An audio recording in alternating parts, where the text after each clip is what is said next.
Whenever you're finished drawing all of your pieces, you should have kind of a nice big house that will go in your foreground with maybe a big tree, a medium-sized house with maybe a medium-sized tree, and then some smaller houses of varying sizes and maybe some smaller groupings of trees. You're going to begin to cut them out.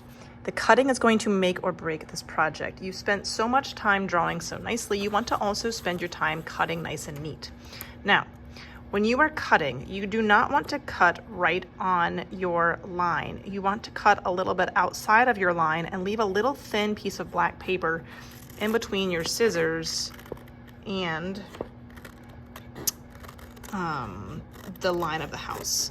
There's kind of this black outline all the way around. So I'm not cutting on my line. I want to still be able to see it. So cut just outside of your line so you can see that line on there. Take your time and go as neatly as you can kind of around all of the pieces. You want to get every single thing cut out before you do any gluing. When you're cutting around your trees, I like to kind of give it more of like a natural kind of wavy edge as opposed to a really straight edge. So the way that I do that is I start kind of cutting and I open my scissors up really wide, and this hand is going to do all the work. So I'm going to slowly close the blades, and as I close the blades, I'm just going to kind of wiggle this paper back and forth. And it kind of gives it this more of like a wiggly kind of natural edge. So my scissors are opening and shutting really slowly, and this hand is kind of just moving my paper around as I'm slowly closing the blades. And then I get a much more kind of natural edge to my tree shape.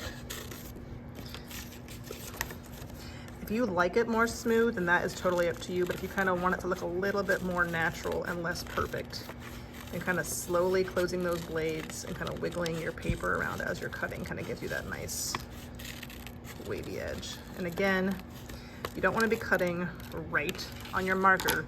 You want to leave that thin little kind of black outline along the edges.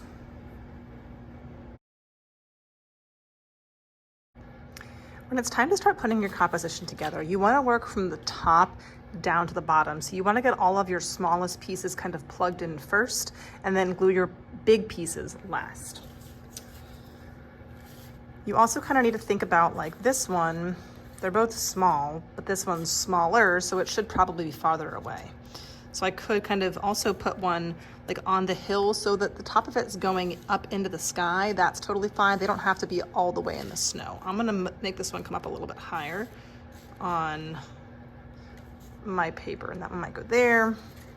Got my small little groupings of trees. So those, I'm gonna kind of figure out where those look the best. And I'll kind of just work my way down to the bottom.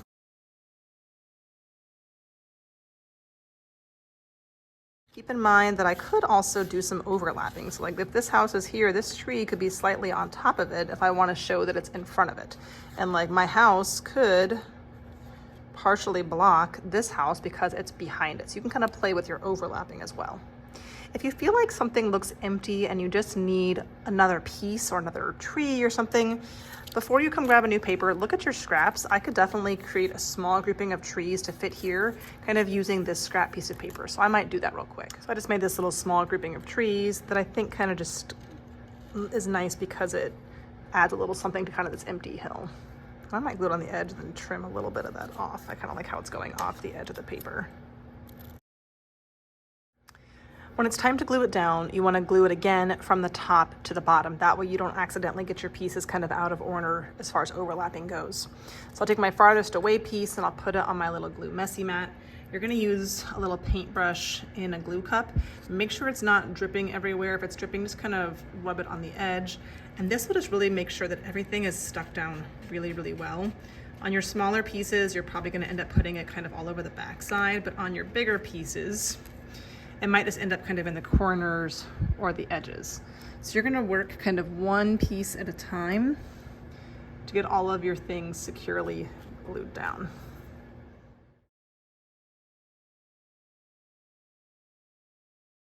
When it's time to glue your bigger pieces, you do not need to paint the entire backside, but you really need to be worried about your edges because that tends to be what pops up.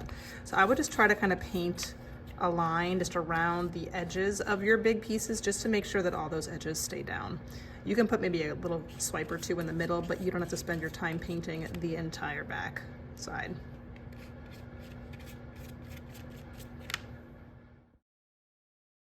As a final touch, I felt like my sky looked a little bit empty, so I wanted to add a little glowing moon.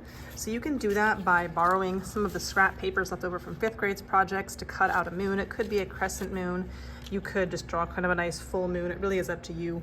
I would suggest that you flip it over and work on the back of that paper to draw whatever shape it is you think you want. That way, if you kind of mess up, you're not going to see all these messy pencil lines on the front. Maybe don't draw on your paper like I did.